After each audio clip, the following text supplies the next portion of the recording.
मनस्पर्शी कथा या चॅनलवर आपले स्वागत आहे. वाट तुझीच पाहते भाग 3. ती शांततेत जेवण करत होती. तिच्या बॉडीगार्डच्या मागे लांब जेवणाचे टेबल रिकामे होते. ती आणि राणी शांततेत जेवण करत होते. जान्हवीच्या गरुडासारख्या डोळ्यांनी राणीची तपासणी केली. तिला तिच्या हातावर बोटांचे ठसे आढळले. जान्हवीने तिचे तोंड पुसले आणि हसत हसत राणीला विचारले, कॉलेज कशी चालू आहे? राणी किंचित हसली आणि हो, चांगले चालू आहे म्हणून मान हलवली. जान्हवी हसली आणि तिच्या डोक्याला हात लावला. चांगले आहे. जा, माझ्यासाठी तुझे कॉलेजचे असाइनमेंट घेऊन ये. जान्हवीने तिच्या छोट्याशा प्रेमामुळे धन्य झाल्यासारखी मान हलवली. तिला जान्हवी जवळ संरक्षणात्मक वाटते. राणीवरच्या मजल्यावर जात असताना जान्हवी तिच्या अंगरक्षकाकडे वळली. तिच्या खुर्चीवर मागे झुकली. तू तिच्यावर लक्ष ठेवत आहेस का? मी कसं करू शकतो मॅडम? मला माफ करा, पण मी तुमचा बॉडीगार्ड आहे, तिचा नाही. अर्जुन ठामपणे म्हणाला.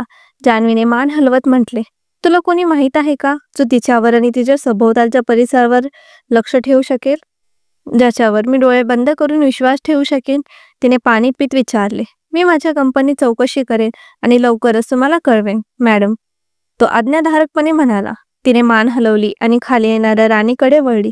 तिने तिचे कॉलेजची असाइनमेंट दिले.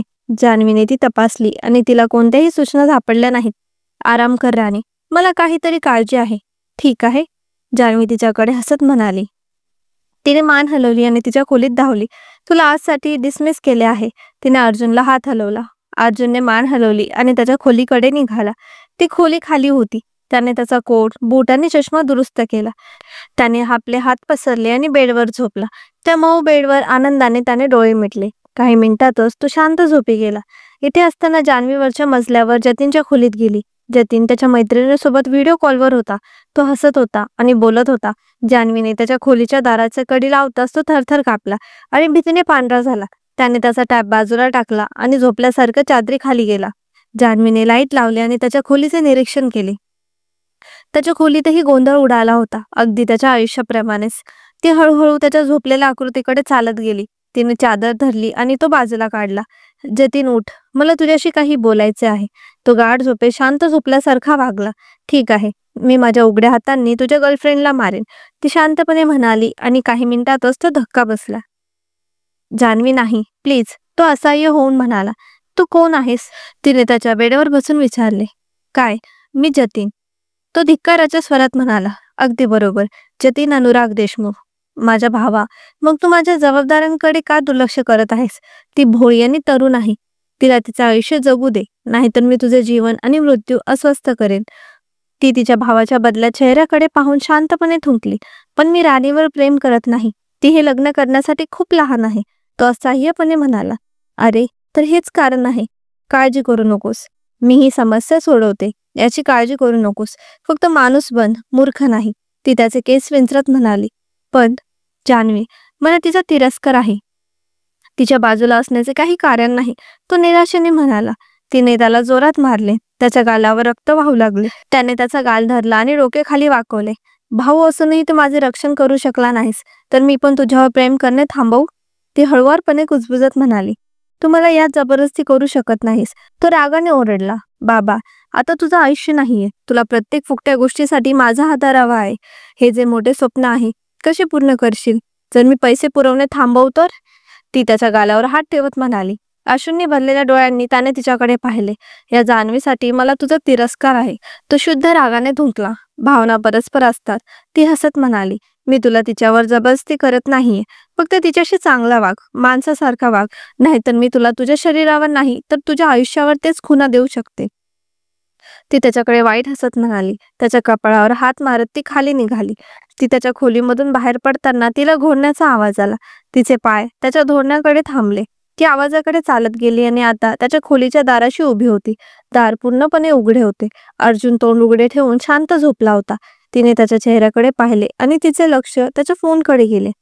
तिने गोंधळून तिच्या भुवया उंचावला.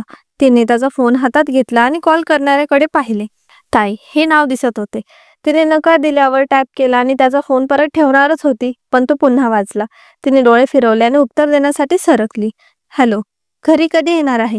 सांगून पण नाही गेला. जान्हवी त्या झोपलेल्या अर्जुनकडे वळली. तिने तिचा घसा साफ केला आणि म्हणाली, मिस्टर बॉडीगार्ड त्याच्या कर्तव्यात व्यस्त आहेत, आणि कॉल कट केला. तिने फोन टेबलावर ठेवला. परिणामी अर्जुन झोपेतच थबकला. ती त्याच्या खोलीतून बाहेर पडली. दुसऱ्या दिवशी सकाळी जतीन तयार झाला आणि नाश्त्याचा ट्रे घेऊन राणीच्या खोलीकडे गेला. राणी तिची कॉलेजची बॅग पॅक करत गाणी गुणगुणत होती. दार वाजवल्याचा आवाज ऐकून ती दाराकडे वळली. तिचे डोळे पूर्णपणे धक्कादायक झाले. त्याने बेडवर नाश्ता ठेवला आणि तिला गुड मॉर्निंग. डोळे लाल असले तरी तो हसत म्हणाला. ती त्याच्या जागी थरथरत होती. तिने छोटीशी होकार दिली. त्याने तिच्या हाताकडे पाहिले, जो आता निळा झाला होता. त्याच्यामुळे मला माफ कर राणी, धक्का बसल्याबद्दल. मी प्रामाणिक राहीन. प्लीज मला माफ कर, नाहीतर जान्हवी माझं जगणं अवघड करेल. त्याच्या बोलण्यावर राणी दमली आणि तोंडाने म्हणाली, नाही तर जान्हवी काय करेन म्हटले? नाही, काही नाही. असो, माफ कर प्लीज. मी वचन देतो की याहून पुढे मी कधीच तुझे मन नाही दुखावणार. मी एक चांगला माणूस होईल, म्हणजे तुझा एक चांगला मित्र. तू माझी मैत्रीण होशील का? तो कान धरून म्हणाला. तिने डोळे मिसकावले आणि थोडेसे हसत मान हलवली. तिने अंगठा दाखवला. त्याने सुटकेचा निश्वास टाकला. किमान आता तरी जान्हवी त्याच्या खिशातील पैसे आणि खर्च कमी करणार नाही. नाश्ता? त्याने हळूच विचारले. तिने होकारार्थी मान हलवली आणि काहीही न बोलता नाश्ता केला. इथे असताना अर्जुन सकाळी लवकर पुशअप करत होता. जान्हवी तिच्या बाल्कनीतून त्याला पाहत होती. तिची ब्लॅक कॉफी घेत ती त्याच्याकडे पाहत होती. त्याचे पुशअप संपले होते. तो उभा राहिला. त्याची नजर तिच्या डोळ्यांना भिडताच तिच्या भावनिक नजरेने तो थरथरला. त्याने एक छोटीशी मान हलवली. Good morning madam. तिने ठामपणे मान हलवली. Good morning. रात्री झोप कशी आली मिस्टर बॉडीगार्ड? तिने छातीजवळ हात फिरवत विचारले. माळी हे सगळे एन्जॉय करत असताना अर्जुनने गोंधळून भुवया काढला. त्याला वाटलं आता अर्जुनला लेक्चर मिळेल. चांगली झोप लागली. अर्जुनने खांदे उडवत कुरकुरत केली. चांगली तर येईलच. जनरेटर सारखे खराटे घेत होतास, असं म्हणत तिने होकार दिला. माळी हसला. अर्जुन आणि जान्हवी यांच्याकडून चमक प्राप्त करताना खूप हसू येत आहे.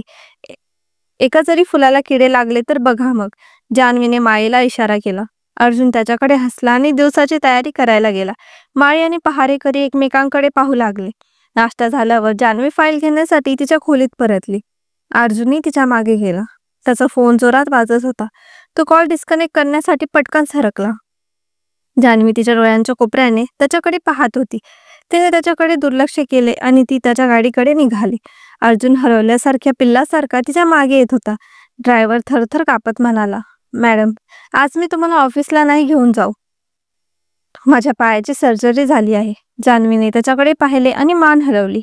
ठीक आहे, तुम्ही थोड्या दिवस आराम करा. मिस्टर बॉडीगार्ड इथे. ती त्याला गाडीच्या चाव्या देत म्हणाली. अर्जुनने छोटीशी मान हलवली आणि दोघेही गाडीत बसले. ती मागे बसली तेव्हा त्याने डोळे मिचकावले. पण त्याच्यात हिंमत आहे का? त्याला परवा आहे? नाही. गाडी रस्त्यावर नेहमीच्या वेगाने धावत होती. जान्हवी तिचा फोन स्क्रोल करत होती. तिला त्याच्या फोनचे व्हायब्रेशन ऐकू येत होते. तू कॉल अटेंड करू शकतो, ती खिडकीतून बाहेर पाहत म्हणाली. अर्जुनने कुजबुजून एक छोटेसे आभार मानले आणि रस्त्याकडे लक्ष ठेवून तो उत्तर देण्यासाठी सरकला. त्याने फोन कानाजवळ आणताच त्याला किंचाळी ऐकू आली. अर्जुन, कुठे आहे तू? एखादा फोन करणे पण गरजेचं नाही वाटलं? ती रागाने म्हणाली. आराम कर, मी आता माझ्या ड्युटीवर आहे, नंतर बोलतो. तो खंबीर आवाजात म्हणाला. ही तुझी जबाबदारी आहे ना? तू कुठे पार पडतोय तुझी जबाबदारी? तर चुडेल पासून दूर राहा. ती खूप हुशार, डॅशिंग मुलांना फसवायला. ती मुलगी कान फुंकत म्हणाली. खरंच जान्हवीला हे सगळं ऐकू येत होतं, पण ती शांत होती. अर्जुनची नजर दुर्मिळ आरशातून जान्हवीकडे गेली. त्याला फक्त एक निष्पाप चेहरा दिसत होता, जो तीक्ष्ण व्यावसायिक मनाचा होता. एक यशस्वी महिला. राणी होण्यासाठी राजा कोणाला लागत नाही. डोळे रस्त्यावर. Mister bodyguard. ती बाहेर पाहत म्हणाली. जान्हवीला त्याचे डोळे तिच्यावर जाणवत होते. अर्जुनने रस्त्याकडे नजर वळवली आणि जलद ब्रेक लावला. बांधकाम सुरू असल्याने रस्ता अडला होता. त्याने फोन थांबवला. मॅडम, रोड ब्लॉक आहे. उजवीकडे घेतो, तिकडून शॉर्टकट पडेल, त्याने सुचवले. नाही, लेफ्ट लागे.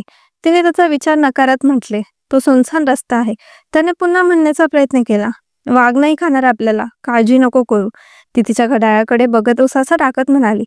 अर्जुनने डोळे मिटले आणि मला काही प्रॉब्लेम नाही, मी तर तुमच्या सेफ्टीसाठी बोलत होतो. आपल्याला उशीर होत आहे, ती रागाने म्हणाली. त्याने डोळे मिचकावले आणि पुन्हा त्याचा फोन वाजला. तो पुन्हा एकदा तिचा होता. त्याने कॉल स्लाईड करून उत्तर दिले. चुप रहा, नंतर कॉल करतो, असे म्हणत त्याने कॉल कट केला. मी एक शॉर्टकट घेत आहे, तो जान्हवीकडे पाहत म्हणाला. जान्हवीने तिचा जबडा दाबला आणि हसून म्हणाली. अर्थात, जशी तुझी इच्छा, ती गोडपणे म्हणाली. अर्जुनने डोके हलवले. कारण एका शॉर्टकटवरून गाडी चालवत असताना अचानक गाडी रस्त्याच्या मधोमध थांबली. एका चहाच्या टपरीजवळ काही माणसे बोलत उभी होती. अर्जुनने उसासा टाकला आणि गाडीत काय बिघाड आहे हे तपासण्यासाठी गाडीतून खाली उतरला. रस्त्यांवर विखुरलेले तीक्ष्ण छोटे दगड पाहून त्याचा जबडा खाली पडला. त्याने इकडे तिकडे पाहिले. जान्हवीने दुसरी बाजू का सुचवली होती हे त्याला समजले. मग आपण इथे राहणार आहोत का? तिने खिडकीतून डोकावत विचारले. अर्जुन घाबरून घेऊन म्हणाला, मी काहीतरी करीन. नक्कीच, ती गोड हसत म्हणाली. दरम्यान ते 5 पुरुष त्यांच्याकडे चालत आले. ते सर्वजण भयानक दिसत होते. काका, ही कोणाची जागा आहे? अर्जुनने विचारले. हा आमचा इलाका आहे. इथून कोणीही वाचून जाऊ शकत नाही, पहिला माणूस म्हणाला. अर्जुनने डोळे मिटले. त्यांचं मन थट्ट करत असताना, मी म्हटलं होतं ना या रस्त्याने नको. आता फसलो ना मिस्टर बॉडीगार्ड. इथेच. जान्हवीने गाडीतून उतरून आशा करत आपली बंदूक दिली. अर्जुनने समाधानकारक स्मित हास्य केले आणि अर्जुन हल्ला करण्यास तयार असलेल्या माणसांकडे वळला. जान्हवी बॉनेटवर बसून शोचा आनंद घेत होती. अर्थातच अर्जुन बलवान होता आणि त्याने काही मिनिटातच त्याची ताकद दाखवून दिली. आता तरी सांगाल, इथे मेकॅनिक कुठे भेटेल? अर्जुनने त्यांच्याकडे बंदूक दाखवत विचारले. इथून थोडे पुढे. काही मिनिटात मारल्या जाण्याच्या भीतीने अर्जुन गुणगुणत म्हणाला, निघा आता इकडून. याहून पुढे इकडे जवळपास जरी दिसले तर याद राखा. अर्जुन गाडीकडे वळला आणि त्याला जान्हवी बोनेटवर बसून दृश्याचा आनंद घेत असल्याचे आढळले. ही खरंच पागल आहे, तो बडबडला. मी ऐकले. जान्हवी तिचा कोट दुरुस्त करत म्हणाली, सॉरी मॅडम. तो डोळे मिचकावत म्हणाला, मला काहीच फरक पडत नाही. कोण माझ्याबद्दल काय विचार करते? ती परत गाडीत बसत म्हणाले. तोही गाडीत बसला आणि एक एसी चालू केली. मॅडम, प्रामाणिकपणे. मॅडम, मी खरं आतापर्यंत तुमच्यासारखी बहादूर महिला नाही बघितली आणि कधी बघणार पण नाही. तिने डोळे बंद करत म्हणाले. तो फक्त दुर्मिळ आरशातून तिच्याकडे पाहत राहिला. जतीन, काय झाले? तू माझ्याशी का बोलत नाहीस? त्याच्या गर्लफ्रेंडने विचारले. जतीनने उसासा टाकला आणि म्हणाला, ऐक निशा, माझे करिअर महत्वाचे आहे. आपण मित्र होऊ शकतो का? आणि तुला माहित आहे ना, मी आधीच कोणाशी तरी लग्न केले आहे. तो तिला समजावत म्हणाला. तिने मान हलवली. आता बघ मी तिच्यासोबत काय करते ते. हा, मी पण बघतो तू काय करते ते. तिच्यावर ध्यान ठेव आणि तिला गमावण्यासाठी तयार राहा. ती दात घासत म्हणाली. त्याच्या फोटोग्राफीमध्ये चांगले करिअर करायचे होते. ते त्याचे छंद होते, त्याची शांती होती आणि जान्हवीच्या नियमांनुसार तो ते साध्य करू इच्छितो. त्याला राणीशी नम्र आणि निष्पाप राहावे लागेल. जतीनने वेळ तपासली. दुपारी 1 वाजून गेला होता. म्हणजे 15 मिनिटात तिचे कॉलेज सुटेल. त्याने त्याचा लॅपटॉप आणि काही मासिके बॅगेत गुंडाळली आणि तिच्या कॉलेजकडे निघाला. कारण तिचे कॉलेज आणि त्याचे विद्यापीठ रस्त्यावर विरुद्ध दिशेने होते. त्याने काही मुलामुलींना ओघळताना पाहिले. ती मुलगी ठीक असणार असे ऐकेपर्यंत त्याने त्यांच्याकडे दुर्लक्ष केले. मित्रा, ती बोलू शकत नाही आणि ती जान्हवी अनुराग देशमुखची नणंद आहे. जीव घेईल ती आपला, दुसरा म्हणाला. जतीनने मुलांकडे डोळे मिचकावले. दरम्यान त्याने राणीला एकटीच बाहेर येताना पाहिले. ती पूर्णपणे दुःखी आणि हरवलेली होती. आजचा भाग कसा वाटला कमेंटमध्ये नक्की सांगा आणि व्हिडिओला लाईक करा. चॅनलवर नवीन असाल तर सबस्क्राईब करा. पुढील भाग लवकरच येईल. धन्यवाद.